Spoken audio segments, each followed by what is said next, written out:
1.3, we are doing limits algebraically, and we're going to pick up with P3. Okay, so the next skill is when you have something that you want to FOIL or distribute, right? So, sorry, we're picking up with E3, and then we'll do P3.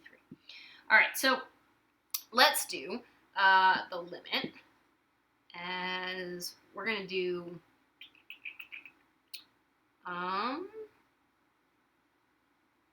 let's do h approaches 0 of x plus h quantity squared minus x squared over h. Sure. Okay, so here's the issue, and the first thing to notice in this example is I'm not actually plugging into x, I'm plugging into h. So the first thing I want you to notice is that if you plugged in, you would be plugging in and getting a 0 on the bottom. If you plugged in on the top, you'd get x squared minus x squared, and on the bottom you'd get 0. Sure enough, that's a 0 over 0, which recall is never, ever, ever, ever, ever the answer. So I noticed that I can't really, I actually could factor this if you wanted to be kind of clever. This is actually a difference of squares. Like if you wanted to be really clever about it, there is a way to do this using a. There's always some student every year that points that out. But in most cases, what you'd probably want to do is you probably want to distribute this guy out. So I'm going to get the limit as h approaches 0, right, of, I'm going to FOIL out this x plus h times x plus h. Now, some of you might already know what this FOILs out to because you might have done enough in pre-calc and you might remember Pascal's triangle. But if you FOIL it, you're going to get x squared plus 2 xh or hx, it doesn't matter which way you write it, plus h squared minus an x squared, because that's the x squared that was just chilling right there, right, all over an h. Now, if I combine my like terms, the x squareds are going to go away, right? So I'm going to get that this is the limit as h approaches 0 of 2hx plus h squared all over h. Well, there's now a GCF of h that I can factor out. So if I take that out, the limit as h approaches 0 of h times 2x plus h all over h, these guys cancel, and now when I plug in, I get 2x plus 0, right? Because I'm plugging in for h, not x. So I just get 2x, right? So again, the idea here is that I have something that I can distribute, right, FOIL or distribute out, and then when I do that, things naturally cancel, and I can go ahead and plug back in. Now, I did mention that there was another clever way to do this that someone always brings up, and there's always somebody who realizes, oh, hey, couldn't I call this a squared minus b squared? And you could, if you did it this way, if you saw that, and it's a clever trick, but it just doesn't, you're not always going to be handed the difference of squares. It happens that this exact example is a difference of squares. In this particular example, you could factor the top into a plus b times a minus b, and you'd still need limit as h approaches 0 at the front. I just ran a little bit low on space. And what you'll notice is that this guy actually ends up just being an h. So you end up getting that this is the limit as h approaches 0 of x, well, combine my like terms and get 2x plus h times an h all over an h, and they cancel, and it would spit you right back at the same spot. So again, that's one clever way that you could address this exact problem. I wouldn't suggest you do that all the time because this is just one particular problem where it happened to be a difference of squares. Let's try a P3.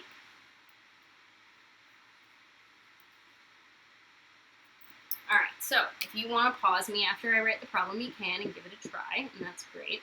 All right, so let's do the limit as h approaches 0 of 2x plus h squared plus 3x plus h minus a 2x squared plus 3x all over h. All right, so again, if you want to pause me, you can. I assure you that when you plug into this, you are going to get 0 over 0. So pause me if you want. I'm going to go ahead and do my plug-in, right? So when I plug in, and again, you can plug in just in your head if you want, the h's are going to be 0, so I'm going to get 2x squared plus a 3x minus, in parentheses, a 2x squared plus 3x. Notice those are exactly the same thing, all over a 0. Well, that's going to be 0 over 0, which again is never, ever, ever the answer, right? That's not the answer. So since I know that's not the answer, I need to distribute and clean up what I do have and see what I can get to cancel. So we've already seen that this guy right here FOILs out to x squared plus 2xh plus h squared, right? That's what this guy is. So this is the limit as h approaches 0 of, if I distribute this 2 to that, it's a 2x squared plus 4xh plus 2h squared. When I distribute this 3, I get a plus 3x plus 3h. And then when I distribute this negative, I get a minus 2x squared minus 3x, all over an h, right? So now I'm going to go ahead and combine my like terms. What I notice is that everybody that doesn't have an h magically sums to 0. And that's exactly what should always happen in this kind of problem. So I see that I have a 4xh plus a 2h squared plus a 3h all over an h. Notice that yet again we have that GCF of h, right? So if I factor that out, I get the limit as h approaches 0. Pull out the h, I get a 4x plus 2h plus 3 all over an h. The h's now cancel, and I'm free to plug in. I get 4x plus 0 plus 3, so my answer is a 4x plus 3. All right? That's my P3. All right. The next kind of problem we're going to talk about, right, is we're going to talk about what happens when you have fractions in your fractions. So let's do an E4. So for E4, so we've done how to factor and how to FOIL and distribute, and now we're going to go ahead and make a fraction in your fraction. So in E4, let's do the limit as, oh, we can actually do another h1 for fun if we want. H approaches 0 of 3 over x plus h minus 3 over x all over an h. Okay, let's start with that one. All right, so notice that I have fractions in my fraction, right? So you know how I said when you look at a problem, you kind of triage it and think, hey, what stuff could I do? Well, if you look at it, you think, hey, with that factor, well, nothing about this factors, right? There's nothing to FOIL or distribute because there's nothing inside any powers, there's nothing. But I have fractions, and I could make them into a single fraction. So what I'm going to do is I'm going to get a common denominator on the top. Now, I notice right here that this x and this x plus h have nothing in common. So the factor I'm going to have to multiply by is an x plus h for this fraction, and an x over an x for this fraction, right? So what's going to happen? I'm just going to leave this guy to chill because the h is not my problem right now. There's nothing you can do to simplify that h on the bottom. Not a darn thing. You just have to hope that when you've cleaned up the top, the h will magically cancel. And it totally will. Oh, I'm sorry. I didn't do the plug-in, which you should do because I made the problem so I knew it would work. But you should make sure you plug it in. If you had done the plug-in, you would have gotten 3 over x minus 3 over x all over 0, which is definitely 0 over 0, right? But again, I totally made the problem, so I cheated and knew that I did not have to plug in. So if I clean this up, I have the limit as h approaches 0 of a 3x over this denominator of x times an x plus h minus a 3 times the quantity x plus h, and it's all over that same denominator, and the whole thing is on top of that h, right? So now let's clean up the numerator of the numerator by distributing this guy, and I'm going to get that this is the limit as h approaches 0 of a 3x minus a 3x minus a 3h all over, and you could distribute this if you want, but there's not a huge reason to, all over an h. And I'm going to remind you that that h is actually secretly an h over 1.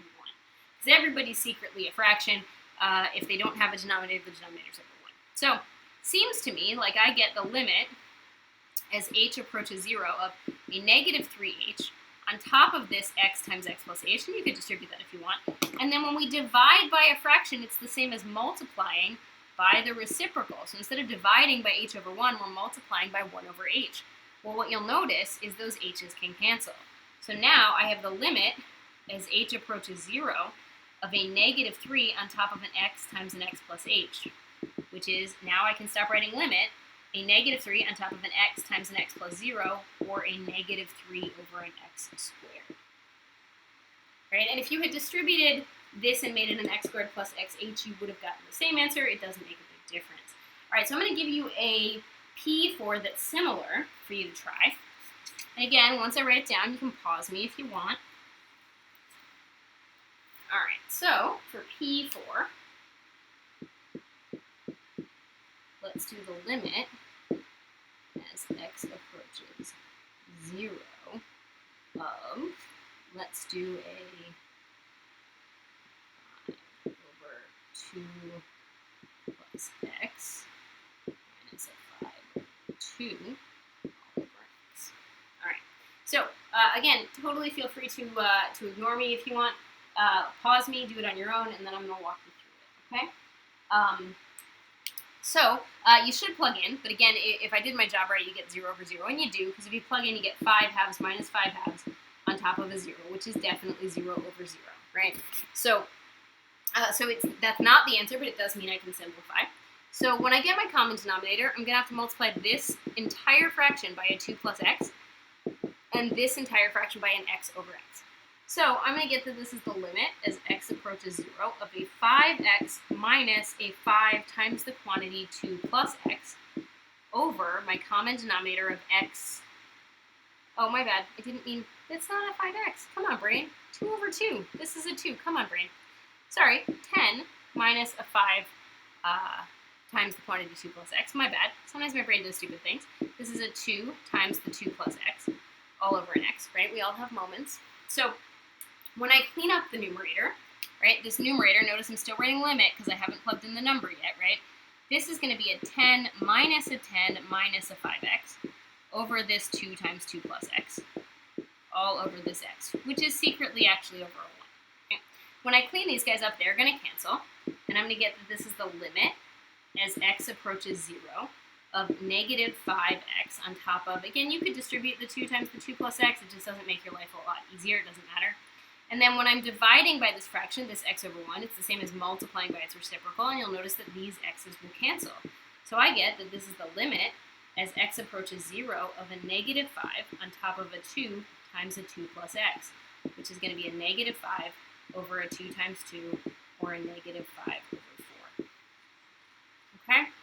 So in our last video, we're going to talk about how we rationalize, and then if we, depending on our timing and how long these videos run, we may or may not do some examples where you have to figure out which of the options to use. But again, you can kind of see as you look at these examples that they're all different based on what you're looking at. You can kind of figure out which of the options make sense, right? If there's fractions in your fractions, you're probably getting the common denominator.